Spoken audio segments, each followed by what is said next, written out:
Hey, afternoon guys, it's KP5MIQ Big Boy. Got a subject we're going to talk about tonight, but I'm going to give y'all an update on the shack right quick. Let me flip this around.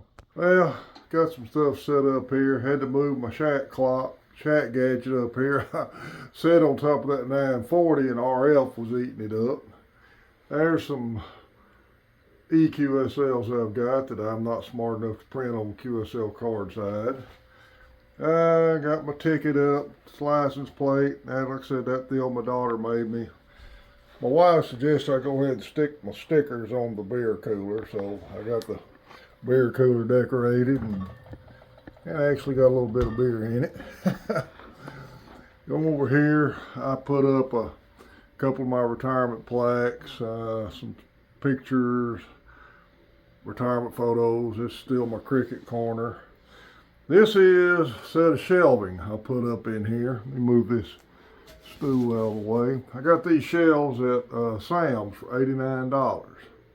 $89. Good, fairly easy to put together, no tools required. Got a lot of weight limits on them. And I still got a little more organization to do. The crocheted cat was something my daughter made for my wife for the ham radio cat. My wife decided it needed to be in here.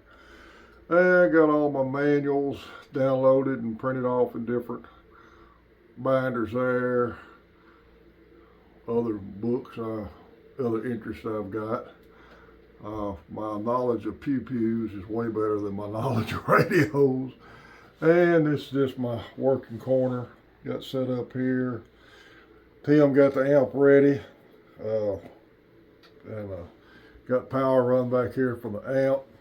We get the 101 from Kent. We'll do a video on powering that up, operating it. And this the rest of my gear set up here. Got this 8900, gonna use it in here on the crossband. And that old 261, I just use it for other stuff here on repeaters. And also got FT8 running on my TV.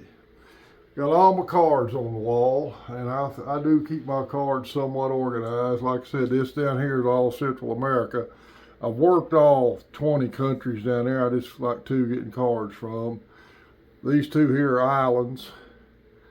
This starts Europe, other countries area here, all 50 states, and then just extra cards and cards I've got from listeners and special event station up there on the far side, and so on and so forth. All right, guys, let me stop this a second. Hey guys, it's KB5MIQ Big Boy. I decided to go ahead and reshoot this. I had some background hiss from somewhere. I decided to put this mic on and try this again. Okay, guys, what we're going to talk about tonight is the G5RV antenna. Come here, ham radio cat. I've talked about these before, but this kind of come up again the other day. And it gets back to what I've said all along about the type of antenna you're wanting to choose for your HF operation. I've always said your budget and location is the major limiting factors for an HF antenna. There's one other factor. Your desired communications, whether it's going to be ground wave, line of sight, or skip, DX stations. Come here, cat. Come on, Indy. Come on. That's the difference in it. Now, if you're in an area to where maybe you don't have a local group of hams and everything you're going to be talking is skip, put whatever kind of antenna you want up. Whatever your budget and location will allow, put whatever kind of antenna you want up. anything will work. Now, when I got back into this hobby in '07, and Jeff and I got back in it about the same time, and we both put G5RVs up. I had a Van Gordon G5RV up about 70, well not 70, about 40 feet to the center point in inverted V. Now you remember a G5RV has got 35 foot, a 300 ohm twin lead. That's the feed point coming down to the ground, and then your coax connects to the end of that. That has to be at least 2 to 3 foot away from a push-up pole or a tower, whatever you got it elevated with. If you don't, or you can hang it out of a tree if you can. What I did was made some PVC standoffs about 2.5 foot long and run the twin lead down through that. Antenna work great. You got to use a tuner with them. They're 10 through 80 meter antennas, and they work great for DX.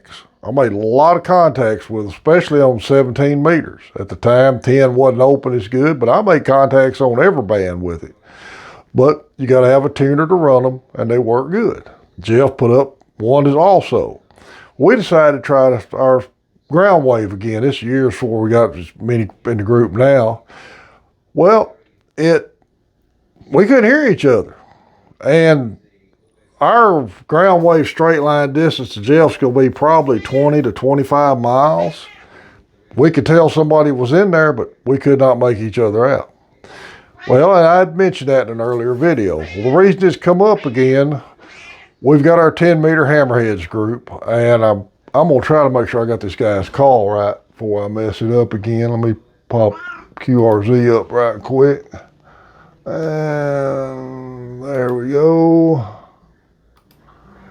KD5KWT, Carl.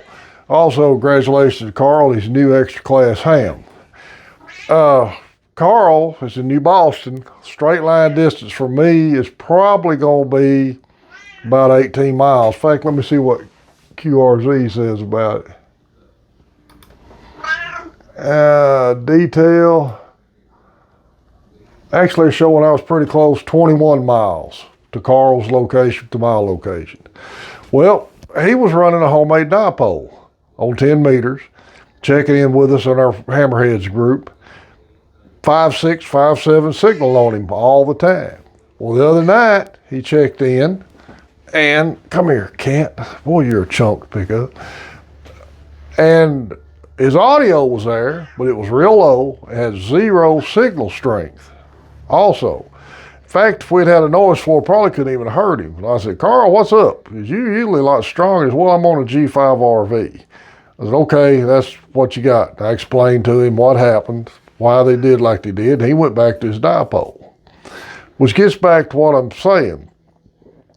You have to choose the antenna based on the desired communications. If all you're going to do is DX, whether it's skip, stateside skip, or overseas skip, whatever your budget will allow, put it up. It'll work. But if you're going to talk ground wave, line of sight, now you got to realize when you transmit a 10 meter signal, the signal goes so far across the ground. That's what I call ground wave, and I've had people argue with me about my terminology of that. Or it skips, and then that's the skip zone where it comes back down at. In the middle, you're not going to be able to talk. Notoriously, the state you're in on 10 meters, once you get past 15, 20, 30 miles, depending on terrain, you're not going to be able to talk in that state. Texas is one of the hardest states for me to get. I got it years ago on a backscatter, but I live in the corner of the 4 states area in Arkansas. I never could get on 10 meters. I finally got them on a 2 meter contact, but that's a different story. But if you're going to talk ground wave, 2 things. Everybody needs to be on same polarization.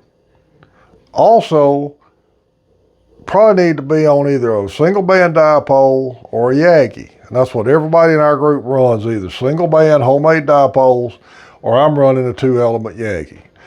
Kent and Adam run 160 meter loops, and we can hear them pretty good. Them 2 have a harder time hearing one another, but I've got a S6, X7 signal on Kent and about the same on Adam. But if you're going to run ground mount verticals or elevated verticals and everybody else is horizontal, you're going to lose a lot of signal and a lot of range and ground wave real fast. Doesn't matter on skip, run whatever you want to. I'm not knocking G5RV antennas either. I'm not. I had good luck with that Van Gordon one, and I thought it was a good antenna. In fact, I had it up in the air about 10 years, and it finally, the connection was getting weak on it. I took it down, put this 2-element Yagi up. I will say this, there's a difference in some G5RVs, and I don't want anybody to think I'm knocking the MFJ version. But the Van Gordon version, to me, was the one that was made just like everything I had ever read about a G5RV. It had the 35 foot of 300 ohm twin lead, come here, Indy, and worked fine. The MFJ version uses a ladder line, and I always was under assumption ladder line was 450 ohm. May not make that much difference, but I put an MFJ up for a while, and I didn't like it as well as I did the Van Gordon. It worked, not knocking it, but for some reason I didn't think it performed quite as well. But G5RV antennas are great. You got to have a tuner for them, and if they're a good economical way to get a multi-band antenna up, they just don't work good for ground wave. That's just all I'm going to say about them. Well, guys, we're at 1,752 subscribers.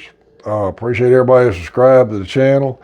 Y'all remember Main Trading Company up there in Paris? He's got all kinds of used gear hitting the website every day. New gear specials all the time right now. You got a lot of end of the year sales going on, so y'all be sure and check them out. And sign up for his email list. That way you'll always know what the latest coupon code is. Guys, appreciate everybody who subscribed to the channel. It's KB5 MIQ Big Boy 73.